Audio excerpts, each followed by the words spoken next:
Shin ko kuna da labarin cewa akwai tsuntsaye masu kawo wa waɗannan dabbobi taimako a cikin wannan dokar daji? A lokacin da ka je ka kamo lalurarka, su waɗannan tsuntsaye su ne suke taimaka maka domin warware maka cutar da take damunka, kamar yadda kuke gani a cikin wannan bidiyo. Duk wani tsuntsu da kake ji da gani a cikin wannan dokar daji so akwai aikin da yake yi. So wani yana fasa irin wannan ciwon ne, wani kuma aikinsa shine nemo magunguna. So waɗannan tsuntsaye gaskiya akwai ban al'ajabi, dan in ba ma ka sani yanzu ba gaskiya ba lalle ma ka taɓa jin labari ba.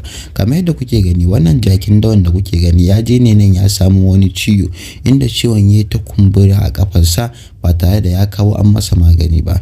Daga ciki kafar ta rarike, ya yi tsutsotsi sosai da sosai, ga ruwa sosai, ciwon ya yi dai babu kyan gani sosai. Sai wannan jakin dawan ganin ya ma kasa yin gudu, tafiyar ma ba ta yiwuwa da kyar yake tafiyar, shine ya zo wajen wannan tsuntsu, shi kuma wannan tsuntsu ya fasa masa sannan ya sa masa magani. Wannan shine, kada ku manta ku follow din wannan